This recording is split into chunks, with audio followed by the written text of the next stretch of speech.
ny toetry ny fiainam-baovao.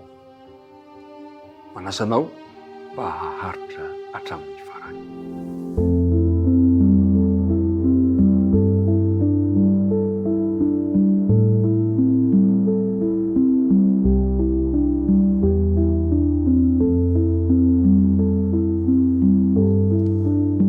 Miaraba antsika rehetrarehetra indray amin'ny anaran'i Jesosy. Tafaraka indray tsika amin'ity androany ity.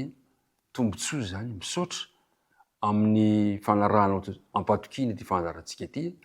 Miaraba ihany koa andro izay samba mba manaraka izay fandarana izao, ririnay ianao mba aharitra hatramin'ny farany isan'andro dia miaraka hito isika ny fiadanan'ny Tompony eo aminao sy ny ankohonanao. Andeha ry hiaraka hivavaka isika antanterantsika ny fanombohana izao dinika izao. Vavaka isika. Andriamanitra rainay be fitiavanao.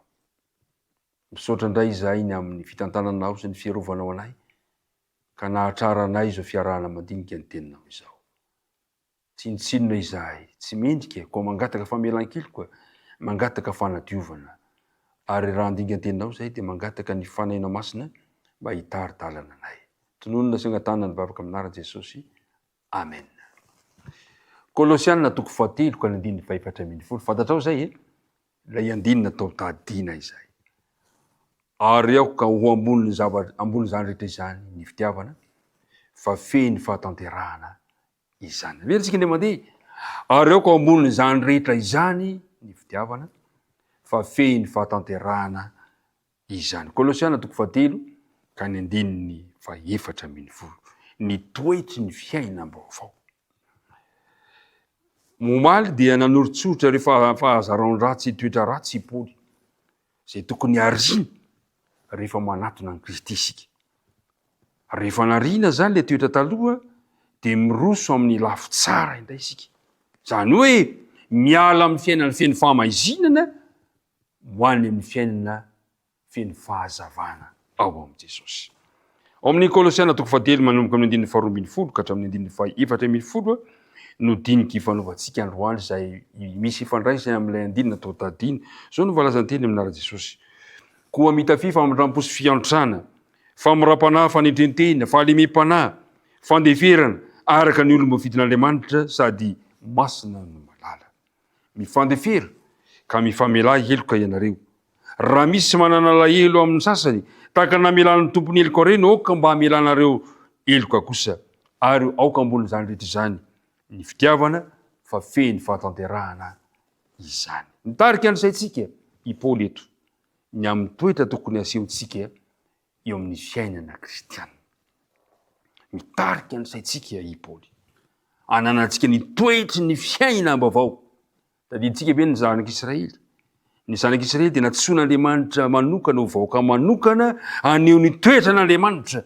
Satria voalaza amin'ny Kolosiana 3:7 fa natsoina izy ireo olom-boafidin'Andriamanitra. Olom-boafidin'Andriamanitra.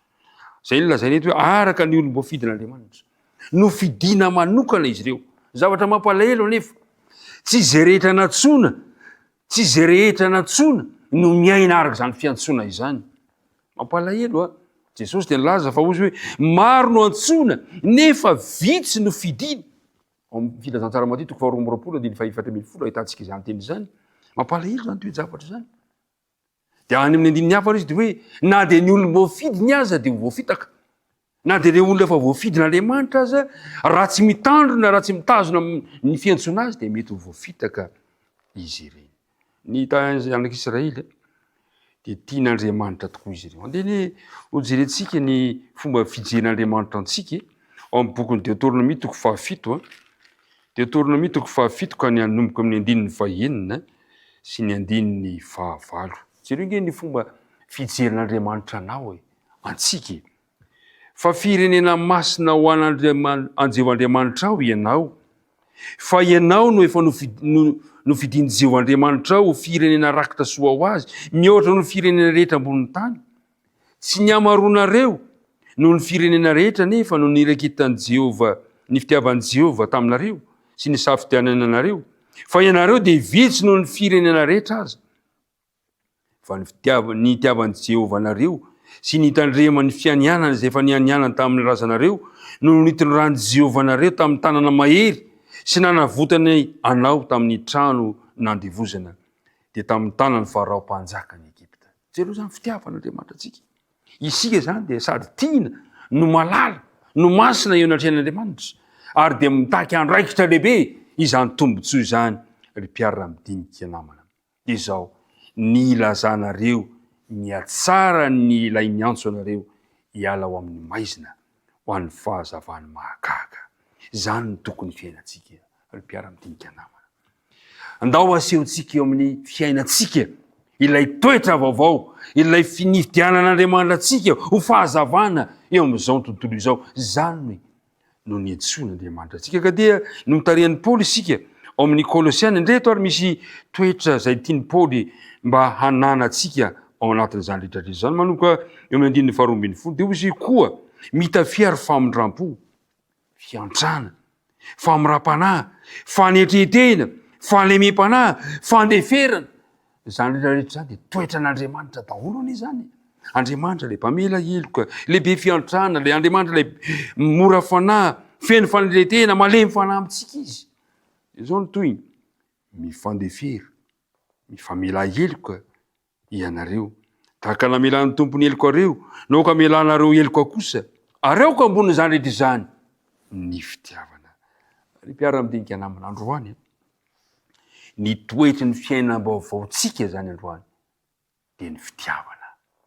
Satria raha tsy misy fitiavana, tsy afaka mindra fo ianao. Raha tsy misy fitiavana, tsy afaka no malemy fanahy ianao.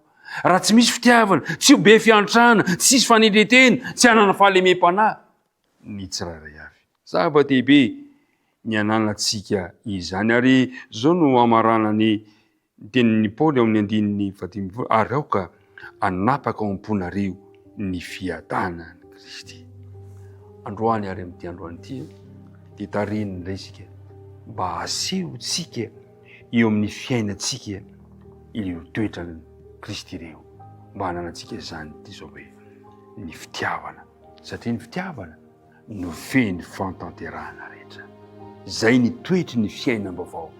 Fiainam-baovao feny fitiavana, hozaraintsika amin'ny hafa, asehontsika amin'ny hafa satria olom-boafidin'Andriamanitra izao sy anao, sady malala no tia ary masina eo anatrehany. Andeha hoentsika ambavaka izao dinika ny fanaovana izao. Andriamanitra ray io, misaotranao izay ny amin'ny taridalana mafonja zay hitarianao anay ka notarianao zay mba hiaina amin'ny fiainam-baovao ny fitiavana. Indray tokoa toteninay fotsiny zany fitiavana zany fa tsy hiainanay akory, fa androany ary aoka ny faneno masina no hitantana anay, hitarika anay mba hanananay zany fiainana feny fitiavana izany satria toetranao raha teo izany. Dia mitahy anay, mitahy ny mpiara-midinika rehetra tononona mivavaka amin'ara Jesosy. Amen.